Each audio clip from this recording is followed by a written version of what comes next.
안녕하세요. 근영입니다. 오늘 영상에서는 Charlie and the Chocolate Factory 2탄 영상을 찍어보려고 합니다. 그리고 여기 보시면 목차가 나와 있습니다. 이 목차 중에서도 제가 Chapter 10 부분부터 읽어보려고 합니다. 그 Chapter 1 예전에 한번 읽었었는데 거기서는 찰리 가족 소개하고 찰리가 항상 돈이 없어서 배고파하고 이런 얘기가 나오죠. 그러면은 일단 한번 읽어볼게요. Let's get started. 읽어볼게요. Then, one afternoon, walking back home with the icy wind in his face, his eyes was caught suddenly by a piece of paper that was lying in the gutter in the snow. The paper was of a greenish color, and there was something vaguely familiar about it. Charlie stepped off and bent down to examine it. Part of it was buried under the snow, but he saw at once what it was. It was a dollar bill. Quickly, he looked around him. Had somebody just dropped it? No, that was impossible because of the way part of it was buried. Several people went hurrying past him on the sidewalk, their chins sunk deep in the collars of their coats, their feet crunching in the snow. None of them was searching for any money. Then, was it his, this dollar? Could he have it? Carefully, Charlie pulled it out from under the snow. It was damp and dirty, but otherwise perfect. A whole dollar. He held it tightly between his shivering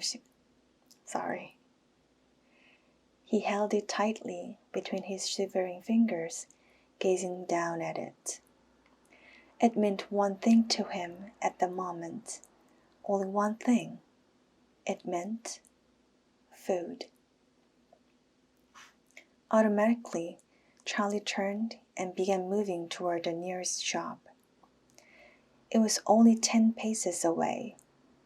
It was a newspaper and sanitary store, the kind that sells almost everything, including candy and cigars.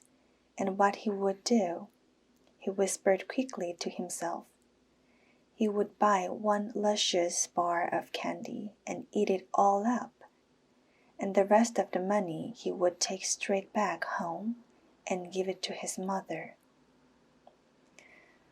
네, 찰리가 길거리에서 1달러를 우연히 발견했어요. 그래서 이제 상점에 달려가서 먹을 거리를 사려고 하고 있습니다. 이번에는 다음 챕터로 넘어가 볼게요. Chapter 11 The Miracle.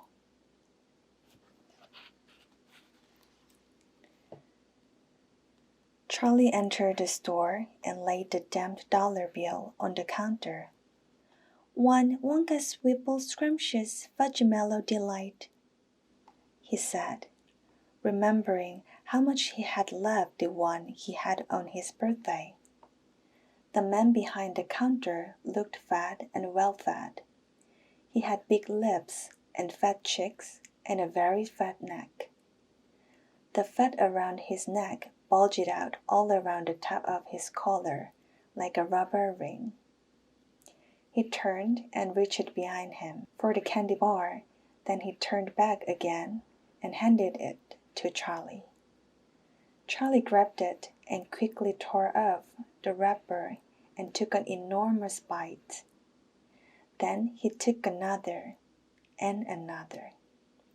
And oh, the joy of being able to cram large pieces of something sweet and solid into one's mouth. The sheer blissful joy of being able to fill one's mouth with rich, solid food.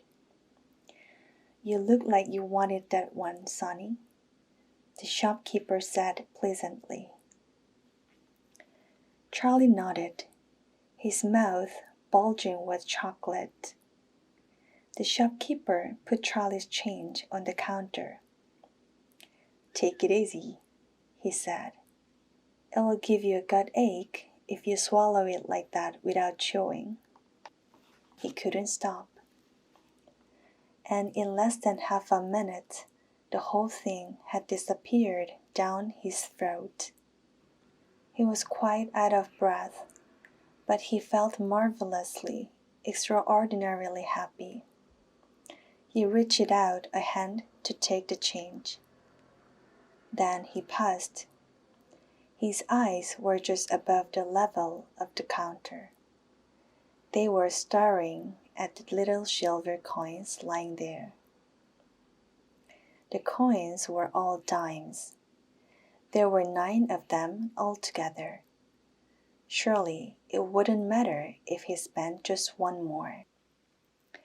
"I think," he said quietly, "I think I'll have just one more of those candy bars, the same kind as before, please." "Why not?" the fat shopkeeper said, reaching behind him again and taking another Whipple's Scrumptious Fudgemallow Delight from the shelf. He laid it on the counter. Charlie picked it up and tore off the wrapper. And suddenly, from underneath the wrapper, there came a brilliant flash of gold. Charlie's heart stood still. "It's a golden ticket!" screamed the shopkeeper. "You've got a golden ticket! You found the lost golden ticket! Hey, what do you know? Come and look at this, everybody! The kids found Wonka's lost golden ticket. There it is. It's right there in his hands," he yelled. "He found it right here in my own little shop. Somebody call the newspapers quick and let them know. Watch out now, Sonny. Don't tear it as you unwrap it. That thing's precious." In a few seconds, there was a crowd of about 20 people clustering around Charlie. Everybody wanted to get a look at the golden ticket and at the lucky founder. "Where is it?" somebody shouted, holding it up so all of us can see it. "There it is, there!" someone else shouted. "He's holding it in his hands. See the gold shining." "How did you manage to find it? I'd like to know," a large boy shouted angrily. 20 bars a day I've been buying for weeks and weeks. Think of all the free stuff he'll be getting too," another boy said enviously. "A lifetime supply." "He'll need it, the skinny little shrimp," a girl said, laughing. Charlie hadn't moved. He hadn't even unwrapped the golden ticket from around the candy bar. He was standing very still, holding it tightly with both hands, while the crowd pushed and shouted all around him. He felt quite dizzy. There was a peculiar floating sensation coming over him, as though he were floating up in the air like a balloon. His feet didn't seem to be touching the ground at all. At that point, he became aware of a hand resting lightly on his shoulder, and when he looked up, he saw a tall man standing over him. "Listen," the man whispered. "I'll buy it from you. I'll give you $50. How about it, huh? And I'll give you a new bicycle as well. Okay?" "Are you crazy?" shouted a woman who was standing equally close. "I'd give him $500 for that ticket. You want to sell that ticket for $500, young man?" "That's quite enough of that," the fat shopkeeper shouted. pushing his way through the crowd and taking Charlie firmly by the arm. "Leave the kid alone, will you? Make way there. Let him out."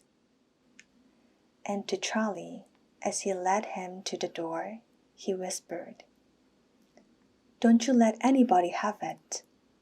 Take it straight home, quickly, before you lose it.